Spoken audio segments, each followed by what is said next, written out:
Bwana, mambo ni mengi alafu muda ni mchache. Hamisa Mobeto akili na kuomba msamaha kwa Azizi Ki na kusema kwamba hataweza kurudia kwa makosa ambayo aliweza kuyafanya, na ameweza kukiri na kusema kwamba niko tayari kuweza kuwa mke wa pili, na mimi kama mimi najua namna gani ambavyo nilivyoweza kukosea, hivyo sina budi kuweza kuomba msamaha kwa namna yoyote ile ambayo wewe unaiona, kwa sababu nimekuwa nikikosolewa sana na nimeonekana sifai kwa namna vyovyote vile, ila sina budi kuweza kuchukua nafasi hii ya kuweza kuomba radhi katika kila kosa ambalo naweza kulitenda katika maisha yangu, kwa sababu mimi ni moja kati ya mtu ambaye sijakamilika, hivyo natamani kuweza kuona msamaha wangu ukaupokea.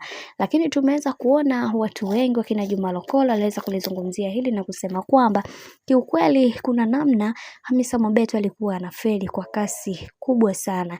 Kwa karne hii hakuna mwanaume ambaye atakayeweza kuendeshwa kwenye swala zima la mahusiano, kwani mwanaume ndio kichwa cha familia na mwanaume ndio kila kitu katika familia, hivyo anatakiwa kuweza kutumia hekima iliyo sawa kabisa, na sio kutumia mihemko yake yeye au kutumia kigezo cha pesa alizokuwa nazo kumfanya mwanaume aweze kusikiliza kila kitu ambacho anachokitaka, kwa sababu tumeweza kuona ameweza kumuendesha kwa muda mrefu sana, na Azizi Ki kwa upande wake alishaweza kuchoshwa na yale ambayo yanayoendelea. Hapo ndipo ambapo alipoamua kuweza kufanya maamuzi ya yeye kuweza kuoa mwanamke mwingine. Hapo ndipo Hamisa Mobeto akili yake ilipoweza kumkaa sawa, akasema kumbe Azizi Ki ni mwanaume bwana.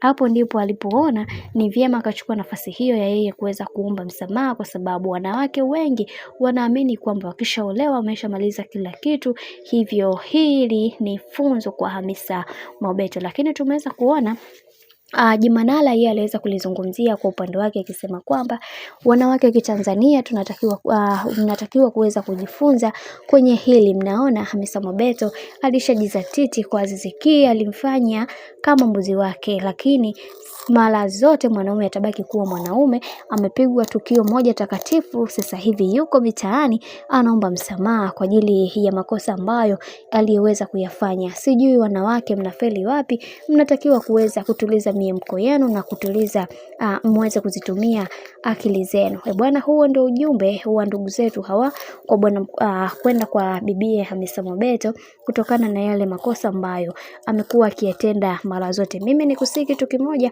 kama ndo mara kwa kwanza basi usisahau kusubscribe, kulike, kushare pamoja na kucomment. Sina la ziada, wacha nikutakia siku njema na kazi njema, tukutane next time. Bye bye.